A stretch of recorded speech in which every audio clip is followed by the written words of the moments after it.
Au large d'Assos, la Grèce paraît si proche, si facile à atteindre. Une impression trompeuse pour les milliers de migrants qui viennent ici rêvant de l'Europe et d'une nouvelle vie.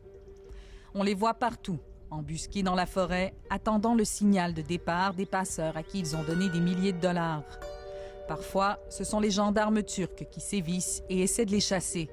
Parfois, c'est la météo qui vient contrecarrer leurs plans. L'attente peut être longue.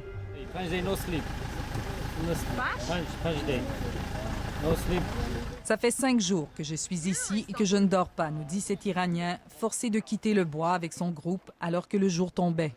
Mais ils reviendront, demain, après-demain, le plus vite possible.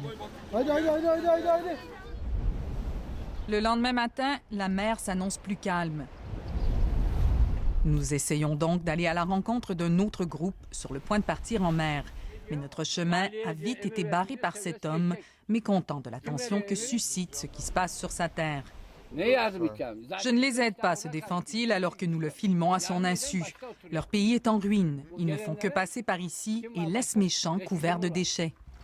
Avant d'être évincés, nous remarquons pourtant dans la remorque de son tracteur quelques gilets de sauvetage bien emballés. Ce que le vieil homme préférait cacher, le voici. Alors que le vent se lève et les vagues se font de plus en plus fortes, un premier groupe se met à l'eau depuis chez lui. Rapidement, le bateau prend l'eau et son pilote, un migrant lui-même, peine à diriger l'embarcation. Une deuxième embarcation se lance avec autant de difficultés. Le vent et les vagues sont tels que la plupart des pêcheurs dans la petite ville d'Assos, malgré leurs années d'expérience au large et leurs embarcations beaucoup plus adéquates, ont décidé, eux, de rester à quai. Dans le port, des pêcheurs observent une scène de détresse qu'ils ont trop souvent vue. Ils sont inquiets au point de contacter les gardes-côtes turcs. Après avoir accosté un des bateaux gonflables, ils reviennent vers la côte avec un avertissement. 3 coups de semonce censés décourager les prochains. Malgré les avertissements de Dame Nature et de la garde côtière, un 3e bateau a tenté la traversée depuis ce matin. Mais visiblement, dans ce cas-ci, les passagers ont décidé de rebrousser chemin. Incapable de ramener le petit Zodiac à son port d'attache, le groupe parvient quand même à atteindre la rive. Do you speak English? À bord, des Afghans surtout, quelques Pakistanais et un Africain qui ne veut pas dire d'où il est exactement. Je ne sais pas ce qui est arrivé. Je retourne à Istanbul, dit-il. C'est trop risqué, j'ai une famille. Je ne vais pas retourner, j'ai peur, je ne sais pas nager, alors je ne retournerai pas à l'eau, c'est fini.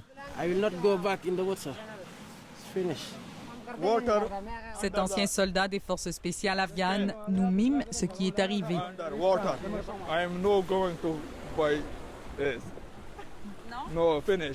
Ça vaut sans doute mieux comme ça. Les naufrages en mer Égée se multiplient à un rythme alarmant.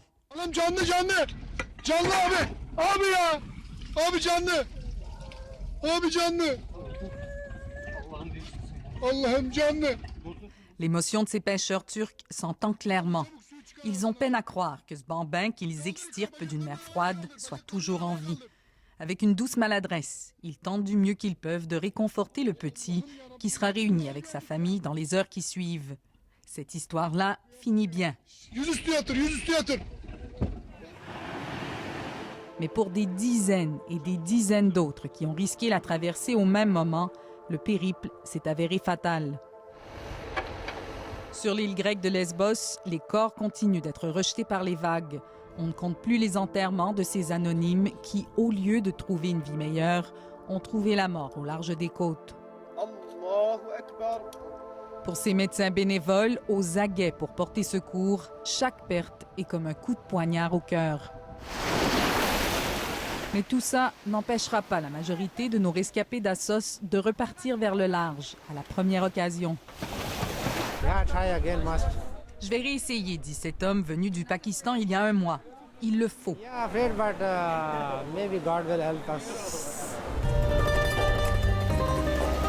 Pour eux, l'espoir demeure à l'horizon. Il était plus fort que la peur.